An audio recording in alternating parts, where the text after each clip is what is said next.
Welcome to Ham Shack Reviews. My name is Vince, and today I want to talk a little bit about the Delta Loop antenna. Now, this is a highly versatile antenna, and it's a great performer. It's also quieter than most other antennas.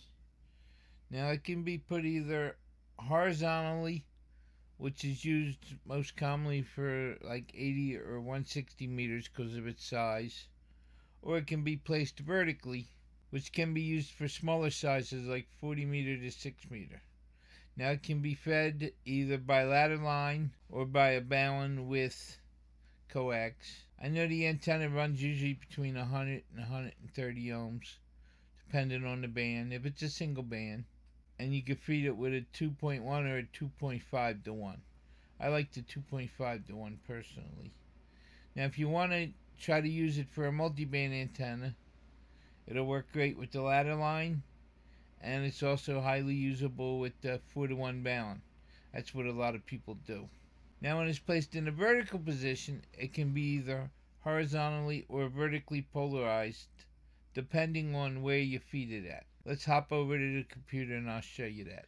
Now all 6 of these antennas are in the vertical position physically, meaning the top here is pointed towards the sky, and the bottom side is pointed down towards the ground. Now I personally have tried number 1, number 4, and number 5, and I'm presently using number 4 because that's the one I was the most satisfied with. Now number 1 was a good performer, but it seemed a little bit more directional. But that was fine because if you was talking in that direction, you had good performance. Number 5 was what some people refer to as a cloud warmer. I would call it a very good NVIS antenna, near vertical incident skywave.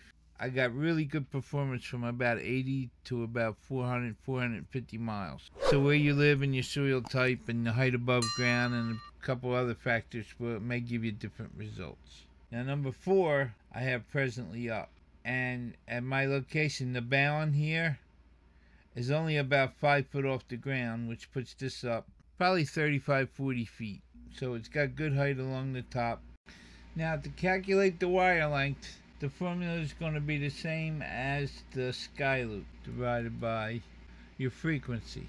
So let's use 14,200 equals sign, and it comes out to 70.7 feet. So what we're going to do, we're going to make it a little longer for tuning and for the extra wire we wrap around the insulators.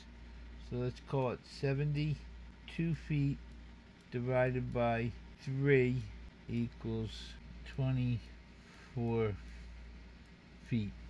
Now that means each leg of this will be 24 feet. You could take, and wherever you feed it at, if you feed it here, here, quarter the wave down, or up here, or even if you have it upside down and you feed it down here. And instead of using a balun, you could take and come right off the corner with a quarter wavelength matching stub of 75 ohm coax. And then from there, you go right with your 15 ohm coax. Now this stub, I want to apologize, I'm actually writing with the mouse, so it's a little hard. The stub will be dependent on the velocity factor of this 75 ohm coax. Now I don't have that formula in front of me, but it should be easy enough to find if you want to go that route. I prefer the balun because it's the simplest. And if I could run ladder line all the way to my house, I'd be using that. But I actually have an underground feeder that goes out to an antenna switch, so that makes it unavailable for me. I have to use the balun and the coax. Now when you're ready to put it together, you should have your balun, either the 4-to-1 or the 2.5 to 1, or even a 2 to 1 if that's what you want to use. I use balun designs, but that's totally up to your choice which balun you use. I think that's a good brand. I am in no way associated with them, it's just a brand I like.